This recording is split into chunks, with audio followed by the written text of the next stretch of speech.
One, I wanted to, because somebody else just asked me about it, I was going to bring it up later with a different bill, but this, I wanted to address Kansas having a statewide sexual abuse prevention education system or policy. And just to let you guys know, some of the things that have been happening behind the scenes. Number one, we had already given child advocacy centers in our budget and the Senate budget, and of course, any budget is subject till anything can happen to it till it's officially passed. But we had asked for 2.7 million because they had seen that as they were increasing education in schools, the amount of forensic reporting, they were trying to use their current budget for sex abuse prevention.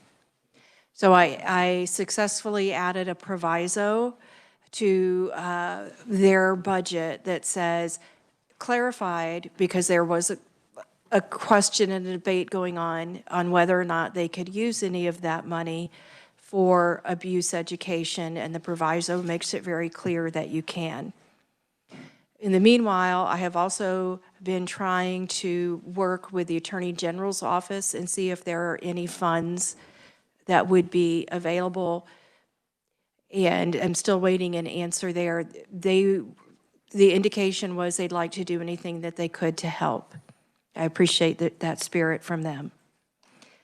I will be offering in appropriations, we're going to have a bill on how ARPA money that doesn't get spent could be used. I have prepared and researched a case to argue that sex abuse prevention really does fit under ARPA. Unfortunately, when schools were closed, and I think we were all trying to make the best decisions that we could at the time, and hindsight helps us understand the impacts of the decisions that we tried to make in good faith, that the number of abuse cases that were referred took a nosedive. But at the same time, journals and researchers were looking at the amount of abuse that was not caught because children were not in schools. And now, if you were very young during COVID, you're about, I believe, about first grade, and you may not know that what you've experienced at home is not normal. That abuse prevention and the comfort to lead to a disclosure are very important. So I wanted you to know that we are still working very hard behind the scenes to get towards a statewide policy. Part of the problem and hesitancy that I had was because I really expected myself to work Aaron's Law when I first saw it. I was surprised we didn't have a statewide policy that addresses this. We have over 1,300 buildings, school buildings in Kansas. The high end of our average number of days of schools is about 175. That means that we would need the capacity to visit 7.5 school buildings a day.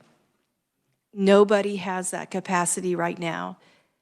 But just imagine if you go into individual classrooms, and I don't think it's appropriate for us to do elementary school at a school assembly. I mean, I think we all heard testimony on the importance of what is in those bills or in the curriculum that's taught.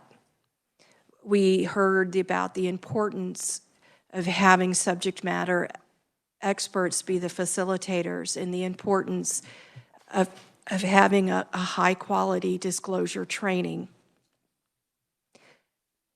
My fear of the bill was it set a one-year goal of making, a one-year deadline, not a goal, but a deadline of making that happen. I appreciate that the largest organization with the capacity to get us there the soonest is the Child Advocacy Centers. With the money that's in the budget right now, they can add 3 more centers. So I hope you'll think about that when it's time to vote on the budget. If we are able to get them an additional 2.4 million, that would allow them to open 6 more centers.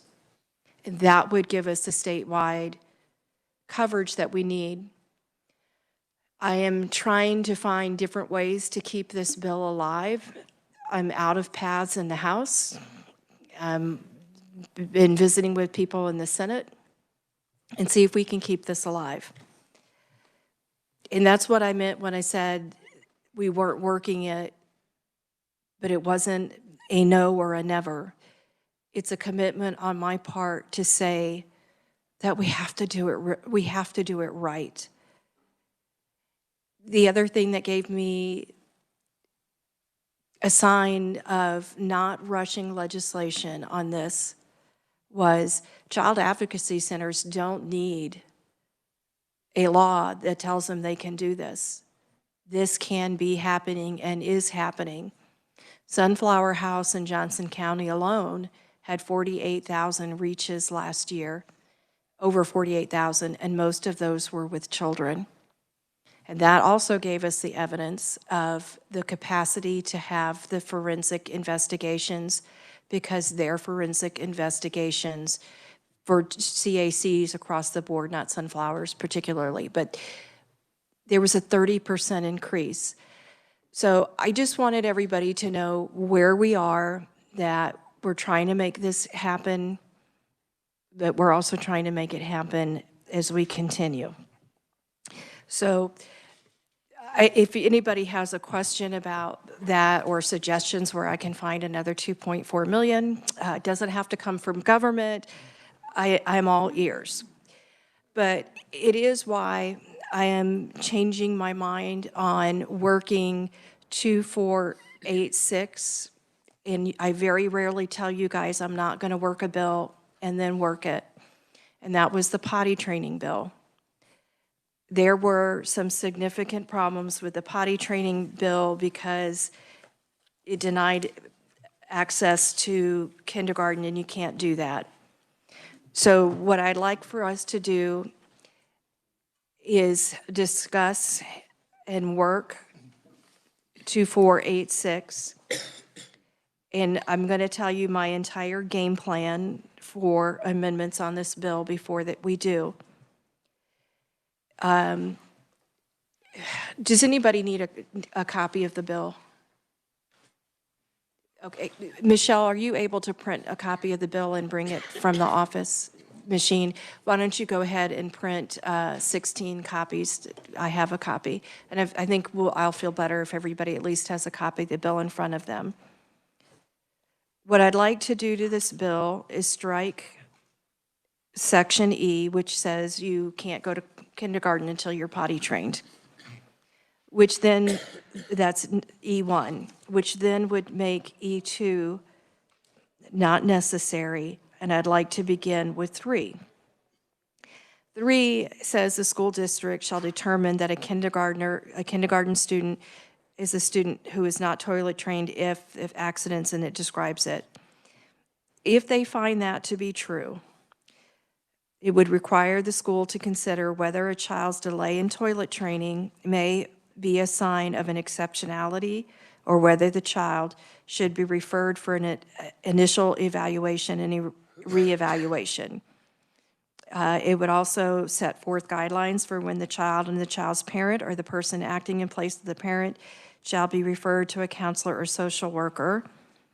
There is an amendment that completely redoes number 6, or a conceptual amendment.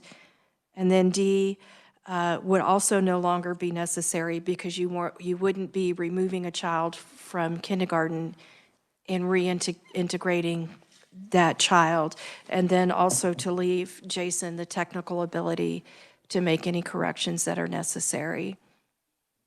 I'm sorry? Does it take the entire E? Huh? Okay. I'll let you pass out the balloon. I I think I'm not sure that it takes out all of E1, but I think it will give people an idea of. Okay, my version of what you're going to get passed out is I would remove all of E1, all of E.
E2, but so let me give you guys time to read.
Anybody want a copy of the original bill since you have the other one? Okay, thank you.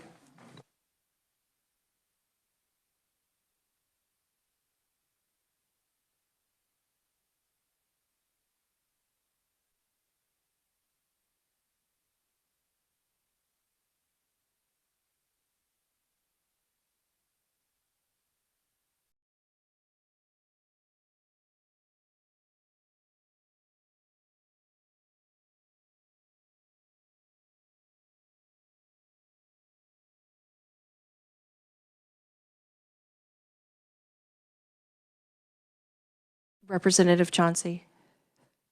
Just for clarification, ma'am, Madam Chair, are we striking all three sections of E or just the first two? Just the first two. Okay, thank you. And D would also become mute, so 1, 2, and D. And then But let me let you finish reading some.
Okay, I've kind of given you guys some time to read. Representative Featherston had a question.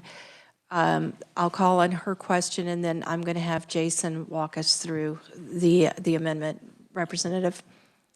Okay, so is this amendment what we're dealing with, or do you have a conceptual amendment along with this? Correct. If you look at this as almost what I want, and what I would like to do is strike 1, 2, and then if you look at line 23 on what's in front of you, there's a balloon that comes out to the right, and that would also get struck. And D would get struck, and we would add the balloon that's at the bottom. Jason, would you like to walk us through this, please? Madam Chair, members of the committee, on page 1 of the balloon, you'll see in line 27 a reference to subsection E is being stricken because that is no longer necessary for that place.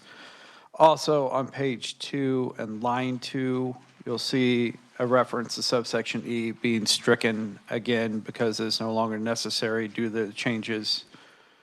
And then starting in line 6 on page 2, paragraph 1 would be stricken entirely, and paragraph 2 would be stricken entirely.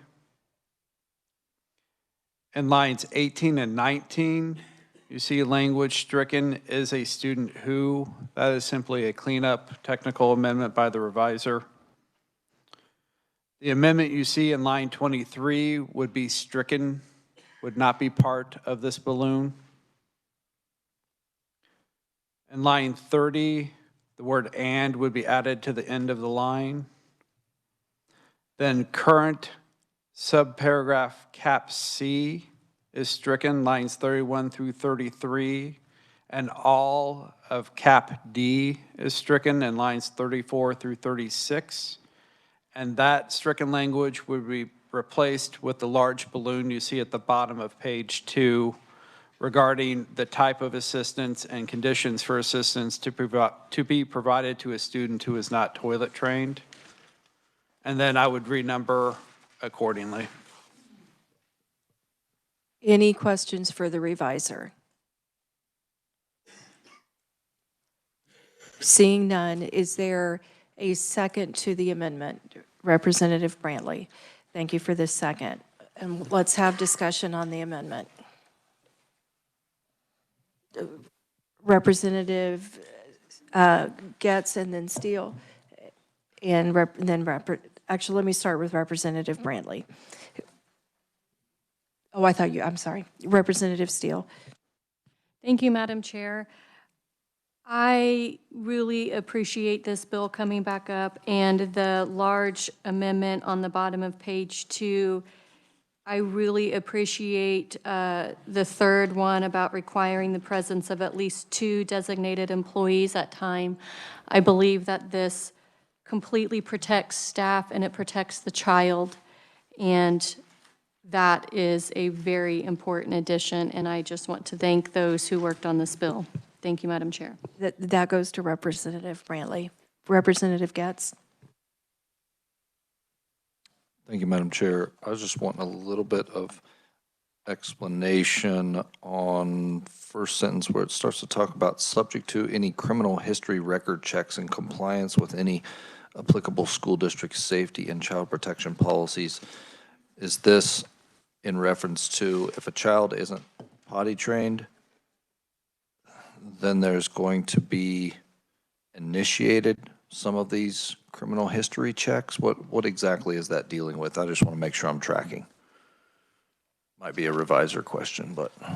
And I might phone a friend with Frank, because it's my understanding that teachers go through a background check, but I'm not, I think the concern that we heard at some point in this year was not all paras go through a background check. So this would apply just to those who are assisting with toileting.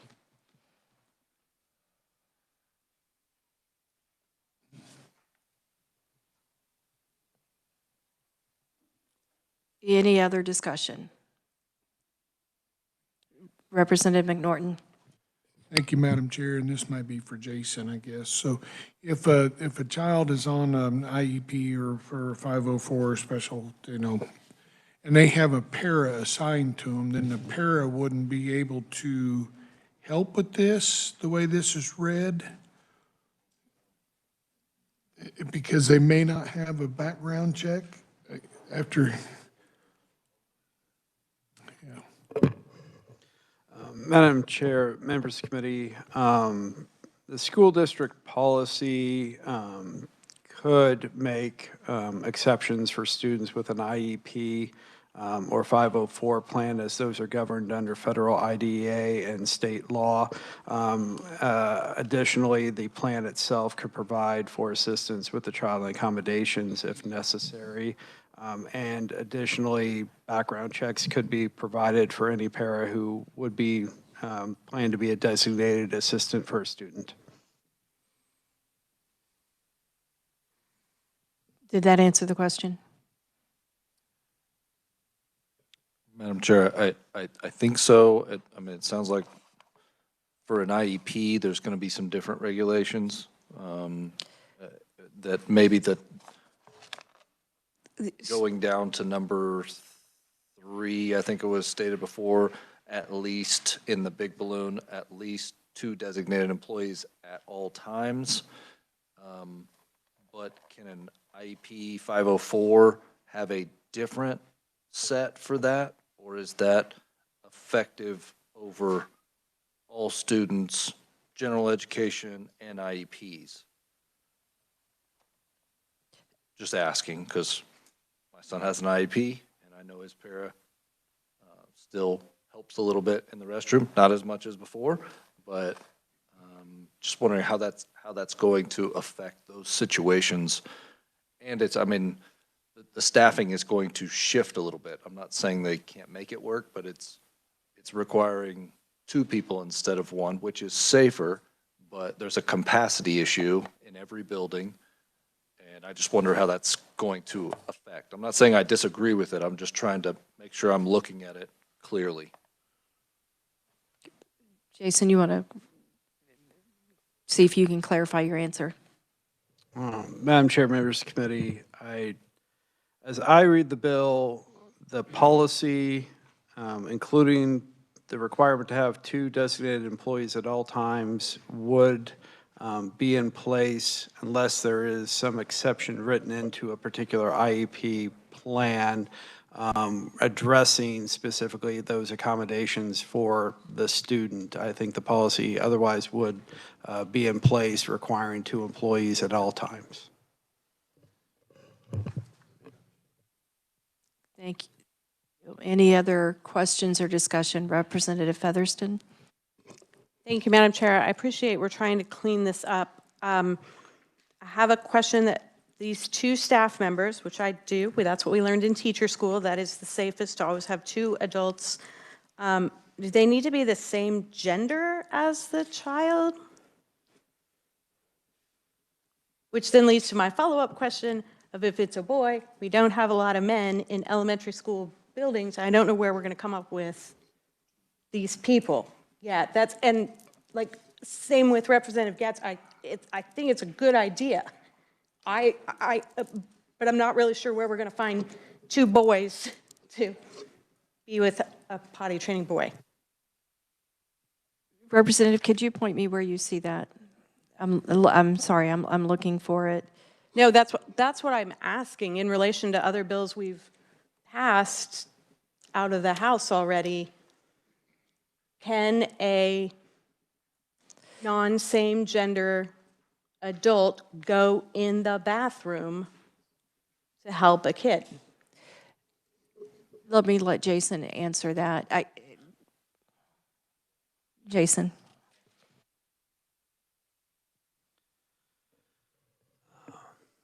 Madam Chair, members of the committee, I believe the representative's question is in reference to Senate Bill 244 that passed the legislature and was recently vetoed by the governor. And so the status of that bill is still uncertain. But under the provisions of that bill, a child under the age of 9 could enter into a restroom facility that did not match their biological sex at birth if accompanied by somebody who was caring for that child, is I believe how that provision was worded.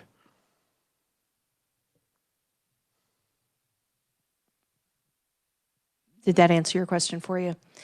And I also think that there's sometimes there are bathrooms that are not, the kind of the family style. I don't know how prevalent they are though, but. I guess I'm going to say ish, it answers my question. It's not the kid, it's the adult. So I'm a boy who's had a potty accident and I go to the boys' room to address my issue. Do I need 2 male teachers? Because they're adults, so adult women teachers cannot go in because both those people aren't going to be designated as their guardian. So SB 244 has exception for under 9. Right.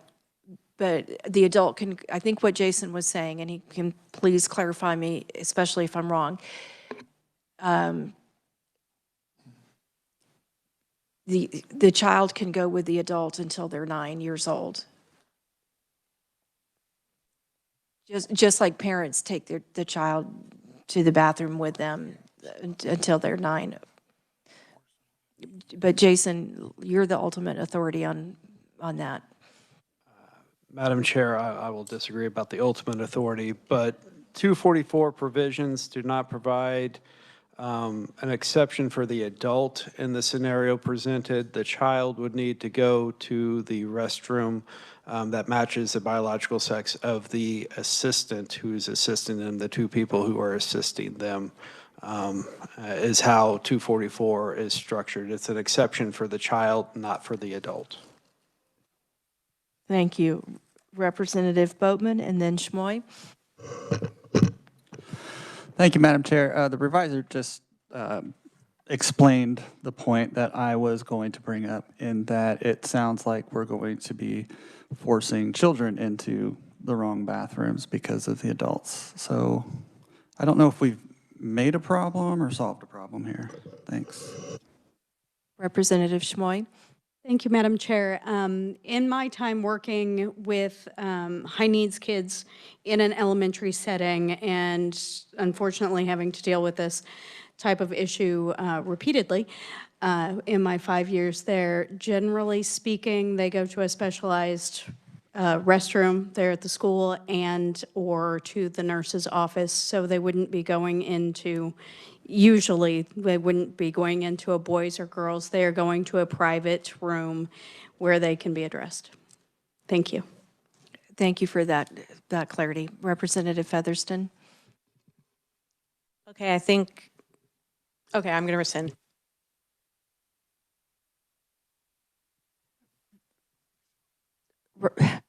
Representative McNorton. Thank you, Madam Chair. This is for Jason again. So if you read this first line, provide for designating an employee to assist a student who has not been told or trained, subject to any criminal history record checks. So that says one person must have it. So if you have two people in line E or 3I, that wouldn't apply. So really it's saying one of the people have to have a criminal check, and if somebody's in there helping them, that would not, they wouldn't have to have so a para that didn't have a criminal background check could be the second person. Jason, when you're ready. Madam Chair, members of the committee, while the language is perhaps inelegant due to being hurriedly put together prior to the committee, I believe the designating of the employee is subject to the criminal history record checks and compliance with school district safety and child protection policies. So that applies to both of the designated employees under paragraph 3(i). Any other questions or discussion? Representative Chauncey? I guess on that same balloon amendment, I just had a couple clarification. So there's no law stating that all paras have a background check before employment at school district on? Jason? Madam Chair, I'm going to defer to the department on that question. Frank, would you mind answering that question for us? If you can add what you think is the common practice as you can best. So I don't believe that there is a law that requires that anybody in the school has to have a background check. There is a state board regulation that the people that they license, which are the teachers, have to have a criminal background check, which starts with fingerprinting when they first get licensed, and then they're enrolled in RAP back, so they would get notified. For all other employees, that would be a district policy. And so there are some districts that do typically name-based background checks because they're less expensive than the fingerprint-based ones, but that's not required. There's a bill, I can't remember, it's on the House or the Senate, in a non-education committee that is talking about that. The only exception would be is if you are providing Medicaid-eligible services. And then you have to, anybody providing Medicaid-eligible services has to have a background check. Thank you very much. Any other discussion? Representative Schreiber? Thank you, Madam Chair, and I should have kept Frank up there, but on the big box down at the bottom on page 2 to be added, it talks about the student's written support plan. You know, I'm familiar with IEPs and 504s. Is that a term of art, or is that a standard term that's used for different plans in schools? I'll call on Jason and also call on the original author of the amendment. Jason? Madam Chair, members of the committee, that is not a legal term of art or a statutory term. It is simply a general description for school districts to use. Thank you. Representative Brantley?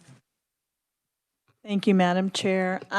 When it references a support plan, when we meet for students, maybe on a SIT team or such, we put a support plan together for these are the things that we will assist the child with and some goals for that student. So it would be a plan in place, which would reference each of those in the amendment there.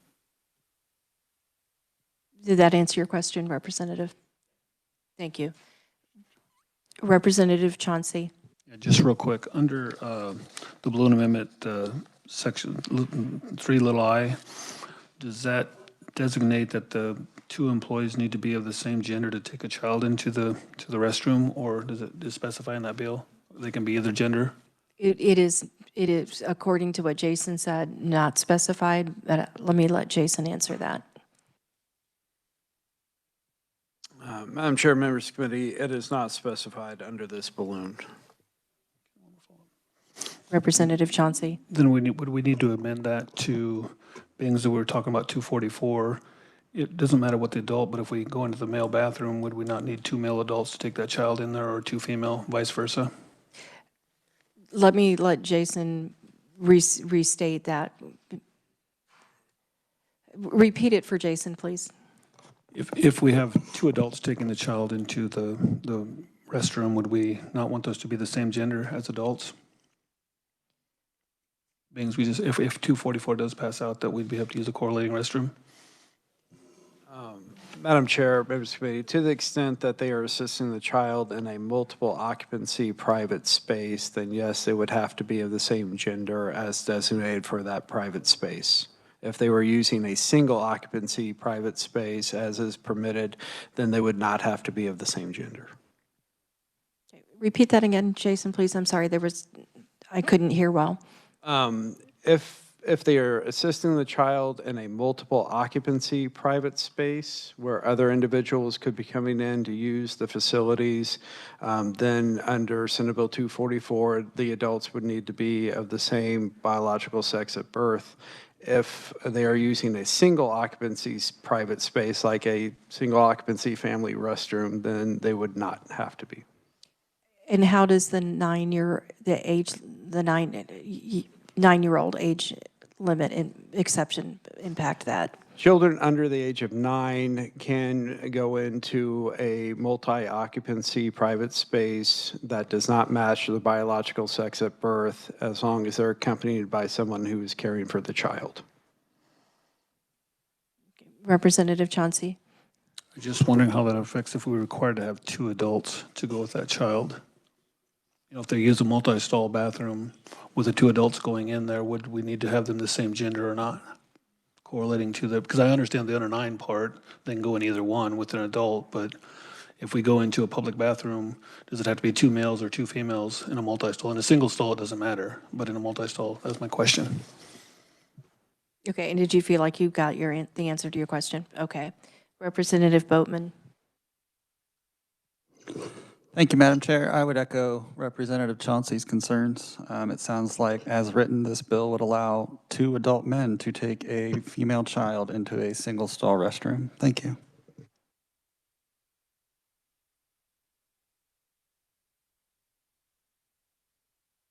Any other questions or discussion? And Representative Featherston, go ahead. Okay, as long as we're all the way down this rabbit hole. Sorry. Does this bill in any way apply to older kids, like high school kids that need help with toileting on occasion?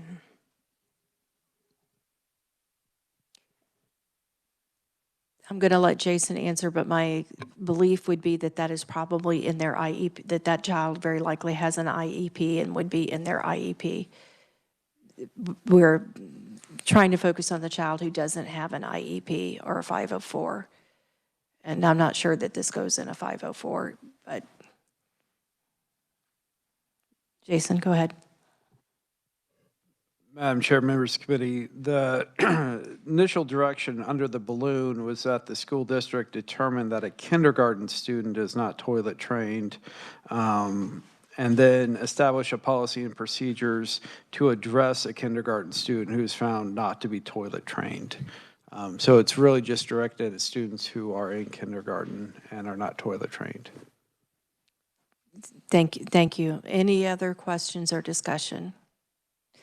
And I would just add for the issue of the gender of people with the child, we have nothing right in law. We have nothing right now, and I do think that if you needed to have mixed gender, schools have the single space because schools are currently dealing with students who have IEPs.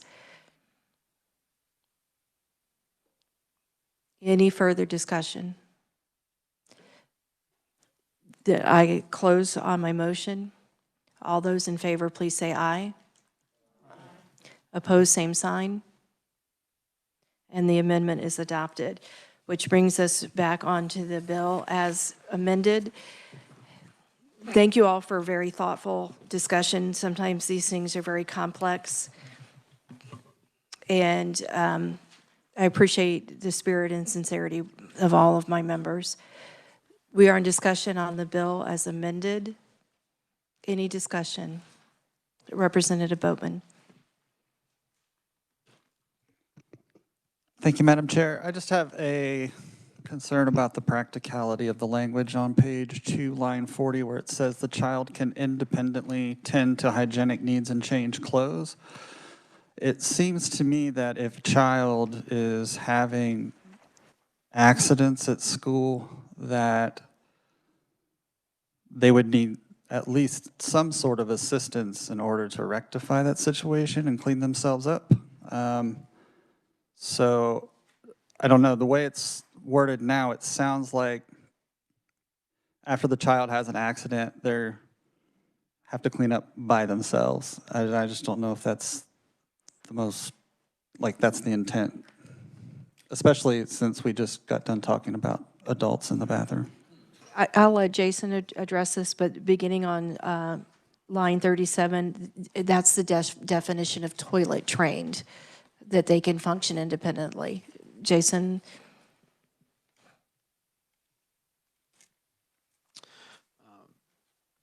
Yes, Madam Chair, members of the committee, this is in reference with the definition of toilet trained, and that is still a determination to be made by the school district. So the school district is going to read this definition in terms of implementing its policy and how it will determine whether or not a kindergarten student is toilet trained or not.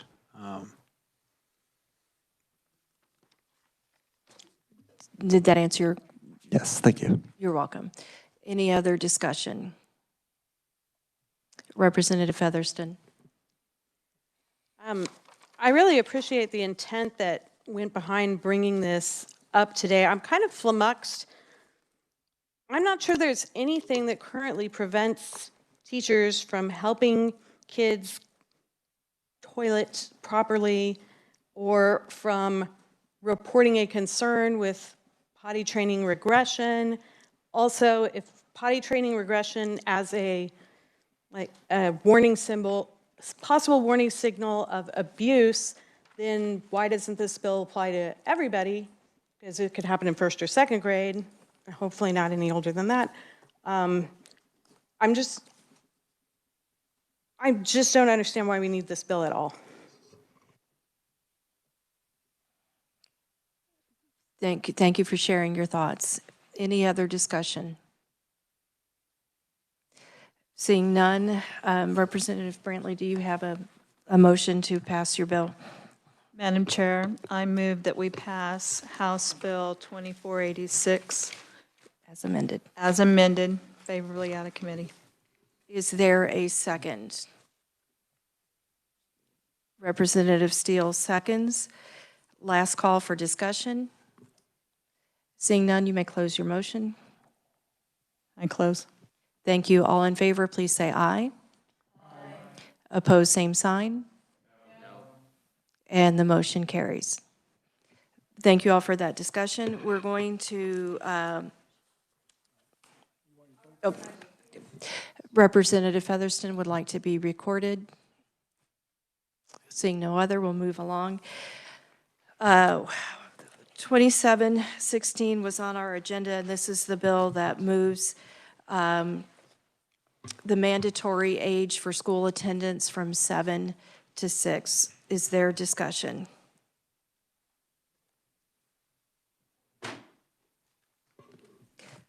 Seeing none, I move that we pass HB 2717 favorably. Is there a second? Second from Representative Chauncey. Last call for discussion. Hearing none, all those in favor, please say aye. Aye. Opposed, same sign. And the bill is recommended to be passed favorably. Our next item of business for today is passing of the minutes that Michelle sent out for you from February 6th and February 12th. Michelle, you're doing an amazing job of keeping us up to date on the minutes. I really appreciate that. Is there anybody who would like me to hold off because they have not had time to review the minutes? Seeing none, any discussion, addition, changes to the minutes? Seeing none, a motion to approve the minutes as presented from Representative Ruiz. Second from Representative Wolf. Last call for discussion. All those in favor, please say aye. Aye. Opposed, same sign. And thank you very much. And we are going, yes, Representative Pishney. Find my button for the microphone. Are we done with business for today? Because I have just a general question that either this committee or Frank might be able to answer that regards education. Please ask your question. It was brought to my attention last week, or yeah, I guess it would have been last week, when some students were in the rotunda, and one of the instructors said to me that he's having trouble getting funds for students in his technology area or tech area of school, CDL licenses, because the Promise scholarships do not fund CDL education. My question is just simply this: is that a true statement, or is there a way for them to access funds through the Promise scholarships? I will let Elena and Nicole look for the list of what's funded on Promise Scholarship and get an answer for you. But while we do that, I almost forgot to call on Representative Steele, who has some guests with her today. So we'll introduce those guests and give Elena and Nicole a chance to look for the answer to your question. Thank you, Madam Chair. I have 2 pages from Wamego here today, Luke and Samantha. So thank you so much for being here and working with us on the floor today. We appreciate it.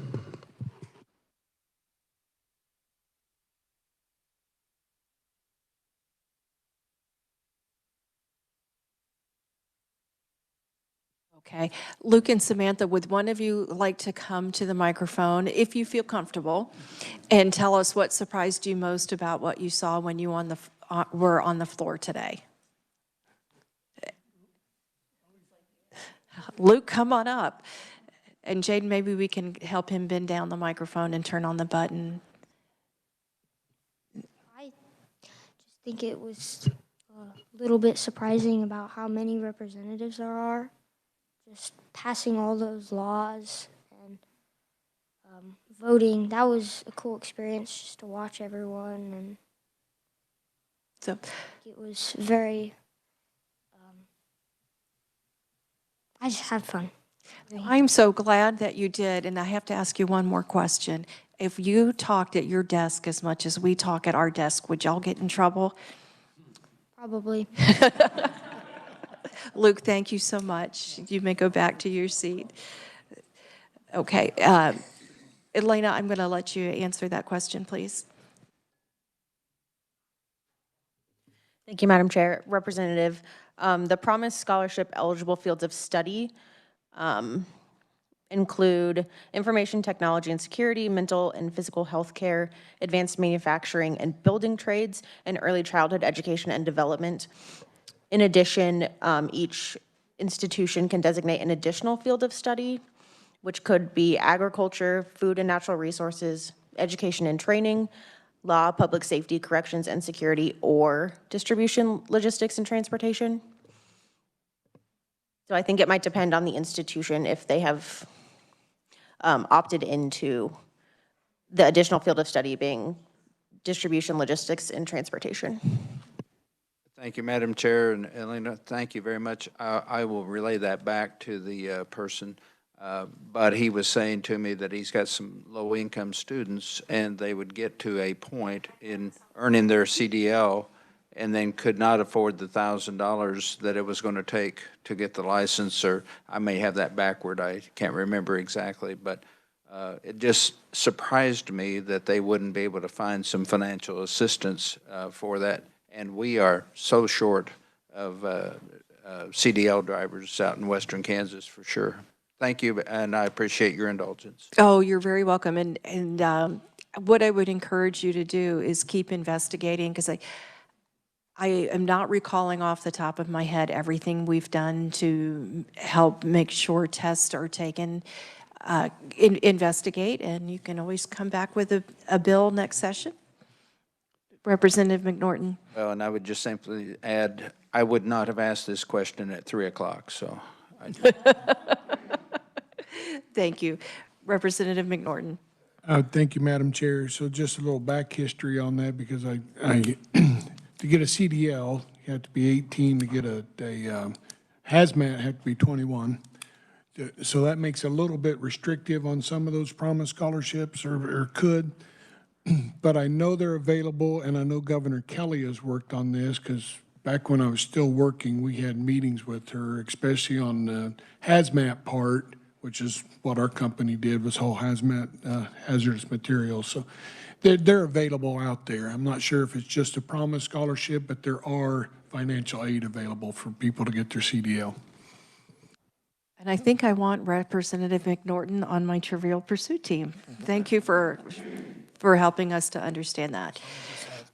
Anything else before we finish for the day? Then I will call us adjourned. Thank you all for a great day.